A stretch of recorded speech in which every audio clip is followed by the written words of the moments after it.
একাত্তরের মানবতাবিরোধী অপরাধে জামায়াত নেতা এটিএম আজহারকে বেকসুর খালাস দিয়েছে আপিল বিভাগ। প্রধান বিচারপতি সৈয়দ রেফাত আহমেদের নেতৃত্বে আপিলের পূর্ণাঙ্গ বেঞ্চে এ রায় হয়। আদালত পর্যবেক্ষণে বলেছে, সাক্ষ্য প্রমাণ ছাড়াই আজহারকে সাজা দেয়া ছিল বিচারের নামে অবিচার, লঙ্ঘন হয়েছে ফৌজদারি দণ্ডবিধির রীতিনীতি। রায়কে ন্যায় বিচারের পক্ষে নজিরবিহীন আখ্যা দিয়েছেন আজহারের আইনজীবী। 2014 সালের 30 ডিসেম্বর মুক্তিযুদ্ধে গণহত্যা সহ 5টি অভিযোগে জামাত নেতা এটিএম আজহারুল ইসলামকে মৃত্যুদণ্ড দেয় আন্তর্জাতিক অপরাধ ট্রাইব্যুনাল। 2019 সালের 23 অক্টোবর সেই মৃত্যুদণ্ডের রায় বহাল রাখে আপিল বিভাগ, যদিও দুটো রায়কে প্রহসনের বিচার বলে আখ্যায়িত করে আসছে জামাত ইসলামী। নিজেকে নির্দোষ দাবি করে 113টি যুক্তি তুলে ধরে ওই রায়ের বিরুদ্ধে আপিল করেন আজহার। গত 8 মে শুনানি শেষে রায়ের দিন ঘোষণা করে আপিল বিভাগ। 25 বছরের ওয়ারেন্টিযুক্ত দীর্ঘস্থায়ী দরজা প্রোটেক্টর, আধুনিক ও মজবুত দরজা।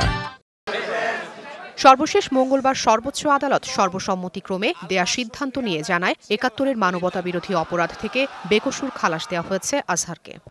বাংলাদেশ সুপ্রিম কোর্টের আপিল বিভাগের পূর্ণাঙ্গ বেঞ্চ জনাব এটিএম আজহারুল ইসলাম সাহেবকে সকল অভিযোগ থেকে বেকসুর খালাস প্রদান করেছেন। এখন থেকে জামায়াত ইসলামীর সাবেক ভারপ্রাপ্ত সেক্রেটারি জেনারেল জনাব ATM Azharul Islam is an innocent man. Appeal বিভাগের পূর্ণাঙ্গ রায় প্রকাশের পর একটি রিভিউ বোর্ড গঠন করে বিগত সময়ে ট্রাইব্যুনালের রায়গুলোর পুনর্মূল্যায়ন করার দাবিও জানানো হয়। এই রায়ের মাধ্যমে সিন্ডিকেটেড ইনজাস্টিসের অবসান হয়েছে। আমরা এটাও মনে করি এই রায় ঘোষণার মধ্য দিয়ে বাংলাদেশের আদালতের মর্যাদা সমুন্নত হয়েছে।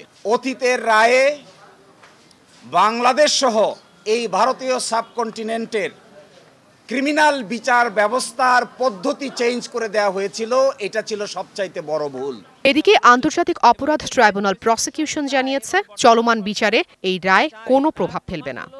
যে আমরা প্রসিকিউশনে যোগদানের পরপরই আন্তর্জাতিক অপরাধ ট্রাইব্যুনাল আইন 1973-কে সংশোধন করে আন্তর্জাতিক আইনের প্রযোজ্যতাকে প্রতিস্থাপন করা হয়েছে। অ্যাপিলেট ডিভিশনে বলেছিলাম যে এটি up to your lordships decision. Lordships এই মেরিট বিবেচনায় এটিএম আজহার সাহেবকে খালাস প্রদান করেছেন। প্রসিকিউশনের পক্ষ থেকে দেশের সর্বোচ্চ আদালতের রায়কে আমরা মেনে নিয়েছি এবং আমরা এটা মেনে নিতে বাধ্য। রায়ের সংক্ষিপ্ত অনুলিপি কারাগারে পৌঁছালে জামাতের সহকারী secretary general ATM Azharul Islam কারাগার থেকে মুক্তি পাবেন।